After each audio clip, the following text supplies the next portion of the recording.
गोकुळ सोबत गोकुल.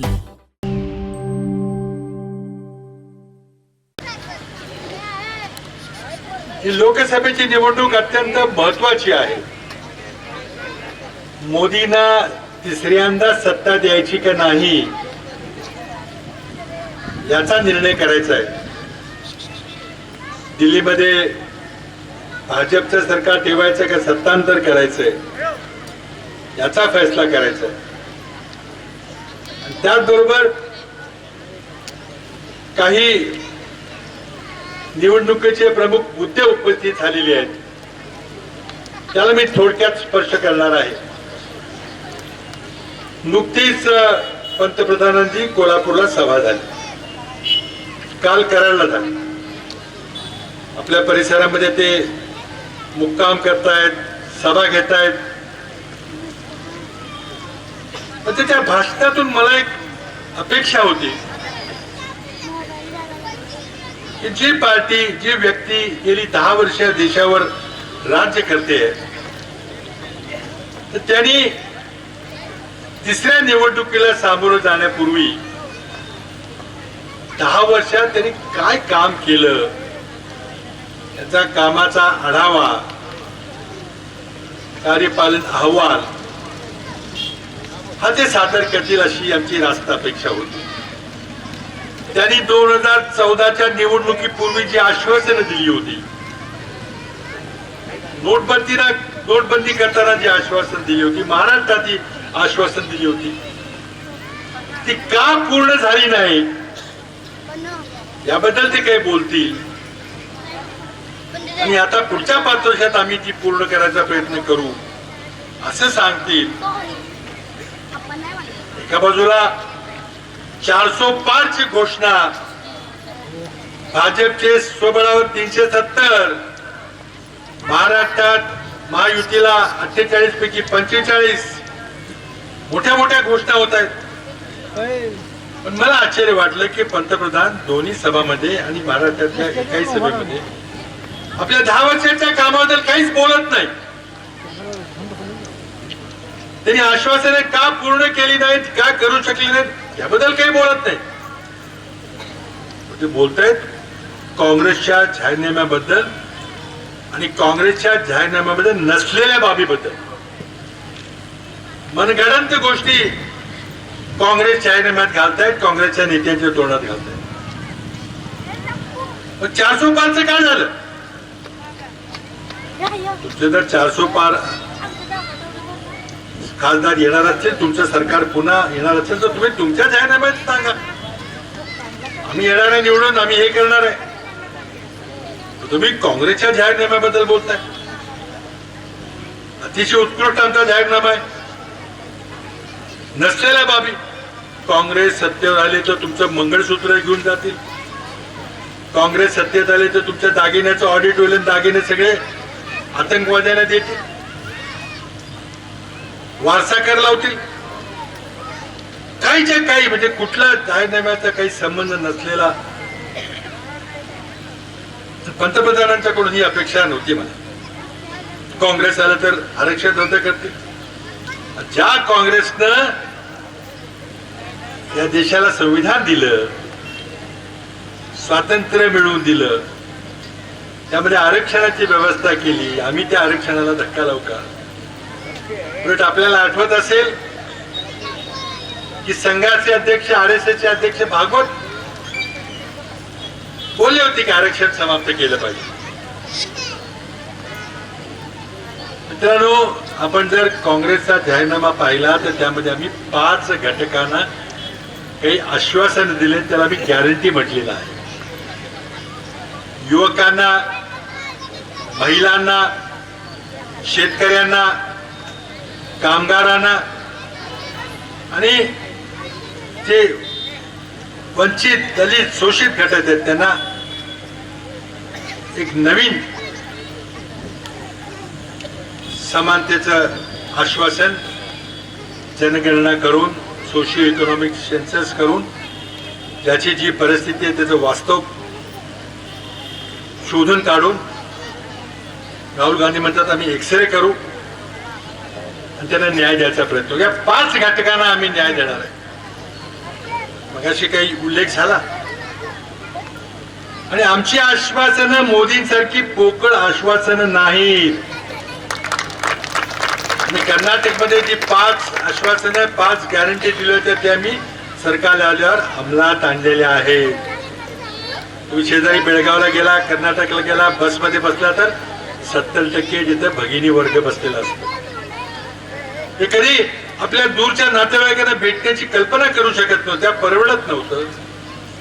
आमच्या देवधर्माला जात होत्या त्या आता मैत्रिणी सहली ते सहली काढायला लागल्या. 7-8 करून दूर झाला तर पैसे लागत नाही. आणि त्यामुळं प्रचंड मोठं सक्षमीकरण होतंय. जग बघायला मिळतंय. आज महिलांना महिना अनुदान दिलं जातं, युवकांना महिला अनुदान दिलं तर कर्नाटकमध्ये तेच आम्ही आमच्या जाहीरनाम्यामध्ये सांगितलं तर ते अंमलात आणणार आहे. पण मोदी पावचळले. तुम्ही काय करणार, तुम्ही काय केलं ते सांगत नाही. काँग्रेस काय करेल आणि तुम्ही म्हणताय ना सत्तेत आम्ही येणार नाही, तुम्ही पुन्हा 400 पार जाणार आहे. मित्रांनो 400 पार वगैरे काय नाही. या निवडणुकीमध्ये इंडिया आघाडी विजयी होणार आहे याचं सोपं कारण मी आपल्याला सांगतो. आणि नुसतं मी वल्गना किंवा घोषणा करत नाही, त्याला तर्कशुद्ध सांगायचा प्रयत्न करतो. 1914 पूर्वी भारतीय जनता पक्षाला कधी 20-22% जास्त मतं पडली नव्हती. पण 2014च्या निवडणुकीमध्ये मोदींनी अच्छे दिन, गुजरात मॉडेल, 15 लाख, 2 कोटी रोजगार, काय काय शेतकऱ्यांचं उत्पन्न डबल, बऱ्याच काही गप्पा मारल्या. आणि 10 वर्षानंतर लोकांना बदल पाहिजे होता. मोदी सरकार निवडून आलं. 31% मतं पडली. 2014ला भारतीय जनता पक्षाला देशात एकंदरीत टोटल 31% मतं होती. 5 वर्षानंतर 2019ला ती मतांची टक्केवारी वाढून 37% झाली. पण त्याला कारण होतं बालाकोट पुलवामा. राष्ट्रीय सुरक्षेचा प्रश्न केला, घर में जाके मारा म्हणून सांगितलं आणि 6% मताची वाढ झाली. पण या वेळेला पुलवामा नाही, बालाकोट नाही, राष्ट्रीय सुरक्षेचा प्रश्न नाही, राम मंदिराचा प्रश्न काही पुढे सरकला नाही. त्यामुळे पुन्हा मोदींची कोर स्ट्रेंथ, त्याचा जो मूळ जनाधार आहे तो 30% आहे. पण 30% जनाधारामुळे असला तरी पण मोदी निवडून कसे येतात? साधं कारण आहे की 70% लोक मोदींच्या विरोधात मतदान करतात. पण ती विरोधकांची मतं इतकी विभागली जातात की त्या विभाजनामुळे 30% मतं पडून मोदींची सत्ता येते. आज लोकसभेमध्ये 38 वेगवेगळ्या पक्षाचे खासदार निवडून आलेले आहेत. या मावळत्या लोकसभेमध्ये 38 पक्षाच्या खासदारांना लोकांनी निवडून दिले. इतकं मताचं विभाजन झालेलं आहे. आणि म्हणून 30% मतांनी मोदी निवडून आले. म्हणून ते थांबवण्याकरता आम्ही निर्णय घेतला, इंडिया आघाडी स्थापन केली. पहिल्यांदा 26 पक्ष होते, त्यातले 1-2 पक्ष गळाले.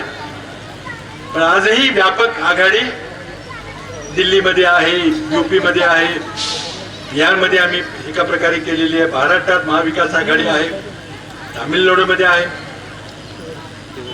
बऱ्यापैकी अगदी आम्हाला पाहिजे होते अपेक्षित एवढं नाही, पण बऱ्यापैकी आमची आघाडी झालेली आहे. मताचं विभाजन टाळलं जाणार आहे. शक्य होईल तिथे एकास एक उमेदवार आहे. कोल्हापुरामध्ये सुद्धा स्ट्रेट फाईट आहे, एकास एक. मोदी प्रयत्न करतायत कधी वंचितला उभं कर, कोणाला MIM ला उभं कर, मताची विभागणी व्हावी म्हणून, पण होणार नाही. आणि म्हणून आता 70% लोक जे मोदीच्या विरोधी मतदान करतात त्यांच्या मते जर एका पेटीत एकत्र गेली तर मोदींचा पराभव होणार आहे. पण मोदींचा पराभव होण्याचं कारण महत्वाचं आहे की आज देशामध्ये मोदींच्या 10 वर्षामध्ये जे अर्थव्यवस्थेचं जे माथेरे झालेलं आहे, कोणी काही गप्पा मारल्या. मोदी म्हणतात की भारताची अर्थव्यवस्था 5व्या क्रमांकाची झालेली आहे. खरं आहे, आम्हाला अभिमान आहे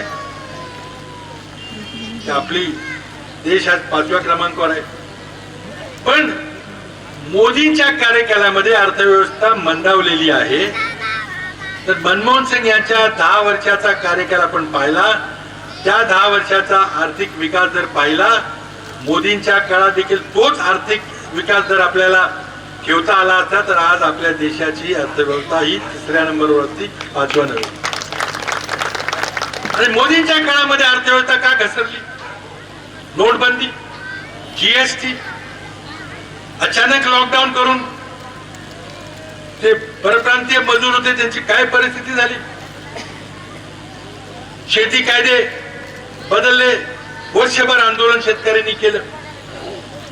सगळे चुकीचे निर्णय घेतल्यामुळं अर्थव्यवस्था ही मंदावलेली आहे.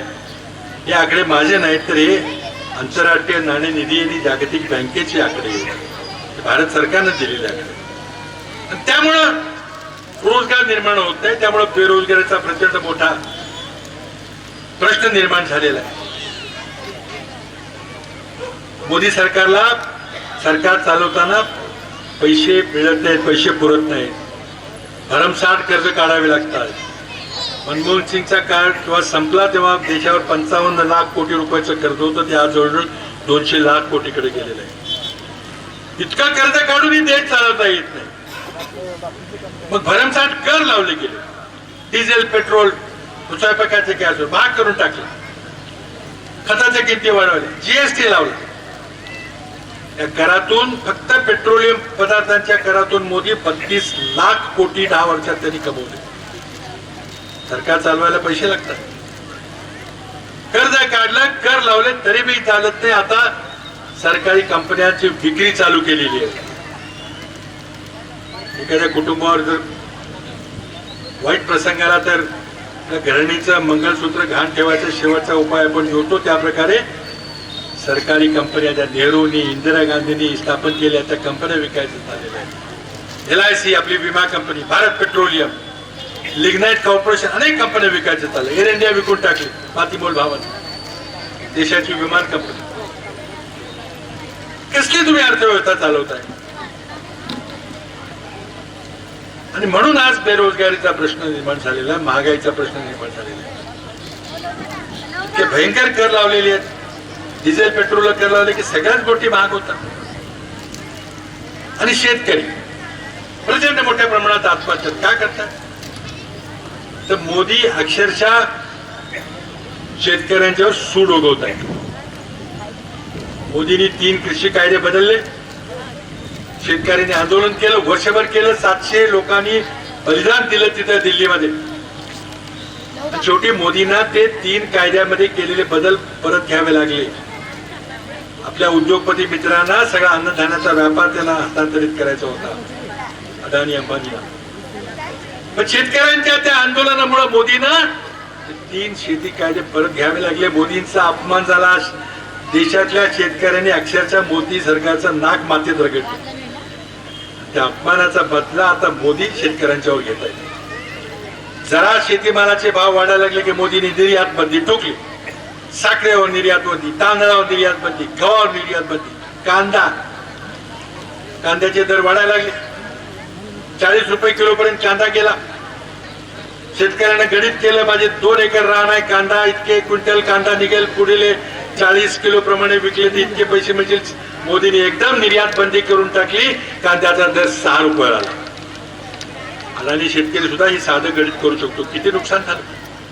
कोट्यवधी रुपयाचं कांदा उत्पादक शेतकऱ्यांचं नुकसान केलं, गहू उत्पादकांचं, तांदूळ उत्पादकांचं, साखर कारखान्याचं, मोलासेचं नुकसान केलं. काल परवा तुम्ही वाचलं असेल, 1,33,000 कोटी 1,33,000 कोटी रुपयाचं खाद्यतेल आयात केलं. सोयाबीनचे भाव पडले. आज कापूस, सोयाबीनचे भाव 10 वर्षापूर्वी होते तेच आहेत. ऍग्रिकल्चर इनपुट्स, खताच्या किमती, विजेच्या किमती, पाण्याचे दर सगळं वाढायला लागले. कसं परवडणार शेतकऱ्यास? महाराष्ट्रात सर्वात जास्त आत्महत्या होत्या शेतकऱ्याच्या. मोदी सरकारची देण आहे. शेतकरी तुम्हाला मदत देतील, बेरोजगार युवक तुम्हाला मदत देतील, महागाईने कंबरट बोडलेल्या भगिनी तुम्हाला मदत देतील? बिलकुल मदत देणार नाही. नंतर मग कळस झालाय तो भ्रष्टाचाराचा. कॅशलेस इकॉनॉमी आणायला चालले होते मोदी, पण त्यांनी कॅशलेस भ्रष्टाचार आणला. निवडणूक रोखे, काय डोकं काढलं माणसाने, कल्पक बुद्धी. डोनेशन द्यायचं कॅशलेस, निवडणूक रोख्यातून. सुप्रीम कोर्टाने ही सगळी योजना रद्द केली. ही योजना बेकायदेशीर आहे, असंवैधानिक आहे, रद्द केली आहे. सगळी माहिती आम्हाला 2017 पासून निवडणूक रोख्याची सगळी माहिती द्या. कुठल्या कंपनीनं कुठल्या पक्षाला किती पैसे दिले. सुरुवातीला स्टेट बँकेनं टाळाटाळ केली, सुप्रीम कोर्टानं दम दिल्याबरोबर दुसऱ्या दिवशी सगळी माहिती आली. सगळी माहिती आता जनतेत आलेली आहे. पैसे द्या, लगेच 8 दिवसात कॉन्ट्रॅक्ट, मोठं कॉन्ट्रॅक्ट मिळवा. ईडी सीबीआयच्या रेड पडतात, छापे पडतात. 8 दिवसात त्या कंपन्या डोनेशन देतात, ईडीच्या छापे रद्द. चंदा लो, धंदा लो. हे सगळं उघडकीस आलेलं आहे. मोदी युवकांना नोकऱ्या देऊ शकत नाही, तर काय सांगतात, जुगार खेळा. जुगारावरची बंदी उठवली. जुगार, ऑनलाईन जुगार खेळणाऱ्या कंपनीत 1400 कोटीचे डोनेशन दिले राजकीय पक्षांना. मोदींनी जुगाराची बंदी उठवली. तुम्ही क्रिकेट मॅच बघताना तिथे बघतो आपण की काय टीम बनवा, हे बनवा, ते बनवा, इतके पैसे करा, रमी खेळा, ऑनलाईन रमी वगैरे काय काय प्रकार सुरू झाले. खाली बारकाई अक्षरात लिहिलं असतं की सावधगिरीने खेळा, सवय लागू शकेल, तुम्हाला व्यसन लागू शकेल. बरं आहे, उद्या तुम्ही दारूचं, सिगरेटचं, अफूचे जाहिरातीला सुरुवात करून खाली लिहा की जरा दारू सांभाळून प्या, तुम्हाला व्यसन लागू शकेल. काय चाललंय? तुम्ही नोकऱ्या देऊ शकत नाही, तुम्ही पालकांना सांगताय की मुलांना जुगार खेळू द्या.